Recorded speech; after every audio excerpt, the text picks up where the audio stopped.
टारसेंस products limited, बता दूं इस कंपनी के बारे में, 1983 में इस कंपनी की शुरुआत हुई थी। टारसेंस प्रोडक्ट्स प्राइवेट लिमिटेड के नाम से consumables, reusable designing, development, manufacturing और मार्केटिंग करने वाली लैबवेयर यानी कि लैब में काम आने वाले जो प्रोडक्ट्स हैं उनकी अग्रणी कंपनी है ये। और पश्चिम बंगाल में इनके पास 5 मैन्युफैक्चरिंग फैसिलिटी यानी कि 5 प्लांट है। तो ज़्यादातर रिसर्च ऑर्गेनाइजेशंस और पैथ लैब का कारोबार करने वाली कंपनियां इनके प्रोडक्ट्स यूज़ करती है। ये सारे जो सिरिंजेस हो सकते हैं, टेस्ट ट्यूब्स वगैरह हो सकती हैं, अलग अलग तरह के इक्विपमेंट्स जो होते हैं वो कंपनी बनाने का काम करती है। आइए पहले आईपीओ पब्लिक इशू की जानकारी आपको दे दूं। पहला तो ये कि सोमवार को खुल रहा है, राइट। तो ये आपके लिए 15 से 17 नवंबर 3 दिन आईपीओ खुला रहेगा। दूसरी बात, 635 से 662 रुपये ये इसका प्राइस बैंड है। 22 शेयरों के लोट में आप अप्लाई कर सकते हैं। नया जो इशू आ रहा है वो है 150 करोड़ का, और 874 करोड़ का यानी कि 925 करोड़ समझ लीजिए, ये है ऑफर फॉर सेल। तो ज़्यादा ऑफर फॉर सेल है 925 करोड़ का, और कुल मिलाकर 1025 करोड़ की इशू साइज़ है। और जो इशू साइज़ है, इशू प्राइस है, उस पर मार्केट कैप कंपनी का बनता है 3522 करोड़ का। 3500 करोड़ के मार्केट कैप वाली ये कंपनी है। आइए अब स्वागत करते हैं कंपनी के टॉप मैनेजमेंट में। Whole time director Rohan Sahgal साहब हमारे साथ कार्यक्रम में हो रहे हैं शामिल, और उनका परिचय आपको दे दूं। वो होल टाइम डायरेक्टर तो हैं ही बोर्ड पे। मैनचेस्टर यूनिवर्सिटी से मैनेजमेंट में साइंस की बैचलर्स डिग्री उन्होंने ली है। 7 साल से ज़्यादा का अनुभव है। 2018 से कंपनी के साथ जुड़े हैं, और वो प्रमोटर कैटेगरी में भी है, वो भी हैं, और उनके पिताजी भी प्रमोटर हैं इस कंपनी के। तो सहगल साहब, स्वागत है आपका, धन्यवाद समय निकालने के लिए। सबसे पहले बताएं कि आपकी कंपनी किस तरह के प्रोडक्ट्स बनाती है और ये क्या काम आते हैं। नमस्ते। धन्यवाद मेरे को यहाँ आने के लिए। और हमारी कंपनी लैबवेयर प्रोडक्ट्स बनाती है प्लास्टिक में, जो तरह तरह के लैब्स में यूज होती है, चाहे वो डायग्नोस्टिक लैब्स हो, फार्मास्यूटिकल लैब्स हो, रिसर्च लैब्स हो, सीआरओज में यूज होती है। और तरह तरह के जहाँ जो भी लैब जहाँ पे कोई साइंटिफिक रिसर्च हो रहा है, वहां पे हमारे कंज्यूमेबल, लेबोरेटरी कंज्यूमेबल यूज होती है। लैब में काम आने वाले प्रोडक्ट्स बनाती है आप। तो सर क्या वजह 5 के 5 प्लांट्स आपके पश्चिम बंगाल में, और ज़्यादा प्लांट्स पश्चिम बंगाल में, तो थोड़ी चिंता रहती है मार्केट के लोगों को कि अरे थोड़ा सा मतलब है ना, वो कंफर्ट कम आता है। तो कोई खास वजह है कि सारे प्लांट्स नहीं लगाए आपने? नहीं, हमारा परिवार पश्चिम बंगाल में रह रहा है ओके। लास्ट 45 साल से। हमने बहुत छोटे तरीके से स्टार्ट किया था हम्म। 1983 में, ओके। एक बहुत ही छोटे प्लांट के साथ, जो हमारा पहला प्लांट है। हम्म। और इस तरह का ग्रोथ हमने कभी प्रोजेक्ट नहीं किया था। 37 ईयर्स में हम इस तरह का ग्रोथ कर पाएंगे, तो एक के बाद एक हम प्लांट यहाँ खोलते गए। और पश्चिम बंगाल ने हमें बहुत सपोर्ट किया है, और हमें कोई भी किसी भी तरह का डिफिकल्टी नहीं आया है। It is been very very business friendly for us, and all our growth is attributed to the state, since हमारे सारे plants हैं यहाँ पे, प्लस हमारे सारे टेक्नोलॉजी नो हाउ, सारे key personnel, apart from the promoter group we have other key personnel, तो सारे रिसोर्सेज एंड नॉलेज सेंटर हमारा यहाँ पे पश्चिम बंगाल पे है। So it is very very key state for us moving forward for our growth journey. Hmm. ठीक बात है। अच्छा, एक चीज़ और बताएं सहगल साहब कि इतने ज़बरदस्त मार्जिन्स पे आप काम करते हैं। ऑपरेटिंग लेवल पर भी 50%, 53% के मार्जिन हैं। नेट प्रॉफिट लेवल पर 35% के मार्जिन है। इतने ज़बरदस्त मार्जिन कहाँ से मिल पाते हैं? और अगर ऐसा है तो फिर कंपटीशन बढ़ने का खतरा नहीं है सर? क्योंकि इतने बढ़िया मार्जिन देख के तो कोई भी कोशिश करेगा, सोचेगा इस बिजनेस में हम भी उतरते हैं। नहीं, कंपटीशन तो है, काफी कंपटीशन है मार्केट में, बोथ फ्रॉम मल्टीनेशनल, बाहर के बड़े कंपनियों से कंपटीशन है, प्लस डोमेस्टिक कंपनियों से भी कंपटीशन है। प्राइसिंग हमारा बहुत अट्रैक्टिव है, बहुत कंपेटिटिव है मार्केट में। It is as per standards of multinational companies and the domestic companies. हमारे manufacturing leverage, economies of scale, technological know how, इस इन सब चीजों में हमने बहुत इन्वेस्टमेंट किया है, बहुत समय बिताया है over the many years. And our costing और मैन्युफैक्चरिंग ऑफ प्रोडक्ट में हम बहुत ध्यान देते हैं to ensure that our cost are much lower than what competition has. And इसके कारण हमारे मार्जिन्स तो उनसे थोड़े से ज्यादा है।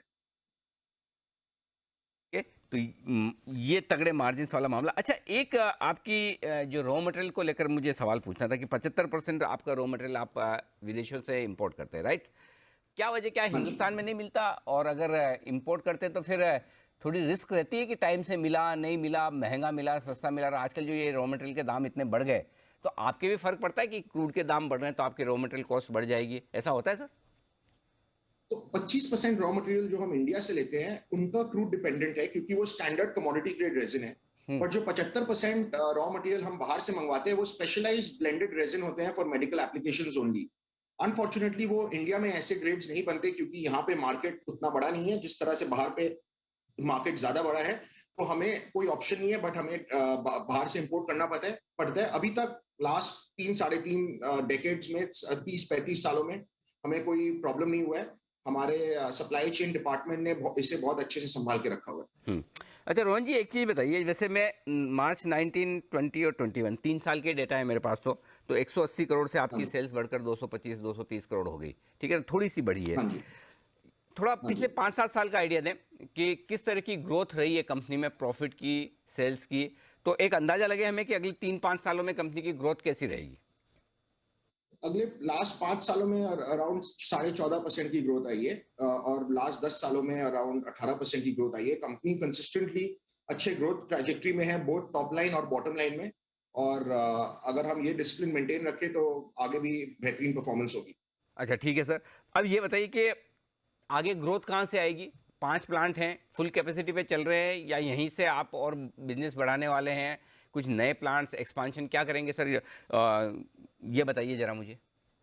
नए प्लांट्स प्लांट्स के भी एक्सपेंशन है, और हमने एक बड़ा प्लांट कमीशन करने जा रहे हैं अगले 1.5 से 2 सालों में, पांचला वेस्ट बंगाल एरिया में। और 5 प्लांट्स में भी कुछ कैपेसिटी है। और एग्जिस्टिंग प्रोडक्ट से बहुत ग्रोथ आएगी, नए प्रोडक्ट से भी ग्रोथ आएंगे, जोग्राफिकल एक्सपेंशन से भी ग्रोथ आएंगे। इंडिया में बहुत इन्वेस्टमेंट चल रहे हैं in health care, research infrastructure बढ़ रहे हैं, तो यहाँ से भी ग्रोथ आएंगे। तो माहौल आगे पूरे health care, research environment, scientific environment का बहुत बुलिश है। और हम लीडरशिप पोजीशन में होने के लिए इसका एडवांटेज लेने का पूरी कोशिश करेंगे। जिस तरह से हम लास्ट 10 15 20 सालों से अपना ग्रोथ ट्रेजेक्टरी मेंटेन करें, उसी तरह से आगे भी चलते रहेंगे।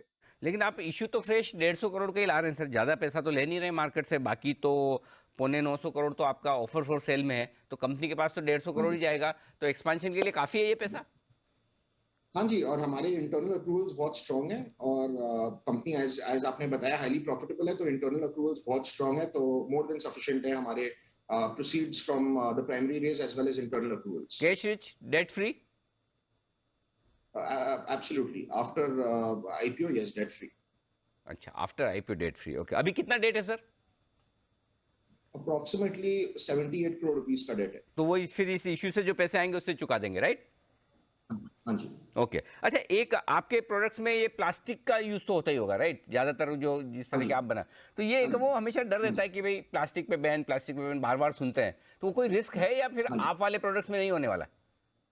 नहीं, बिल्कुल रिस्क नहीं है, क्योंकि हमारे जो प्लास्टिक्स है, ये प्लास्टिक्स रिसर्च में मदद करती है ताकि नई दवाइयां बने और नए डिजीजेस का रेजोल्यूशन आए, नए डिजीजेस के क्योर आए। तो हमारा जो प्लास्टिक है, it is used in a very very noble cause to fight diseases, to save lives. And this is the only, मतलब ये प्लास्टिक यही मटेरियल है जो इतना हाई लेवल और हाई टेक रिसर्च में मदद कर पाए। तो आगे चल के हमेशा प्लास्टिक में और जोर आएगा, और हमें कोई रिस्क नहीं लगता, और ना ही इंडिया में, ना ही बाहर पे, ना ही कोई बाहर के कंट्रियों में। अच्छा सर, एक लास्ट हल्का फुल्का सा सवाल है ये, आपके मैं ना डेटा देख रहा था, तो आपके हाँ जी। 514 एम्प्लॉयज़ हैं, है ना, और उसमें से करेक्ट। रिसर्च एंड डेवलपमेंट में 6 हैं, तो और 6 करेक्ट। क्वालिटी कंट्रोल में।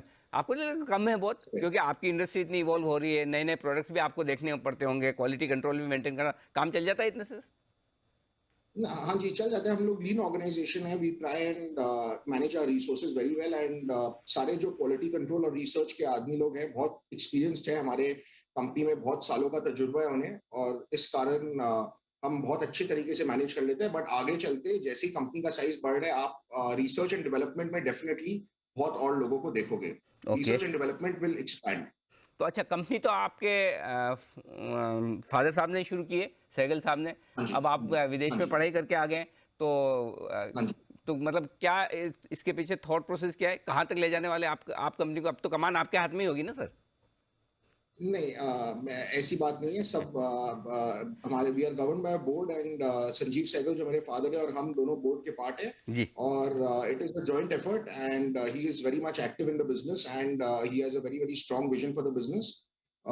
हम आगे का यही सोच है कि जिस तरह से, जिस डिसिप्लिन से ये बिजनेस को मेंटेन और मैनेज किया गया लास्ट 30 35 सालों से, वही डिसिप्लिन से आगे ले जाना है। बहुत ही बढ़िया।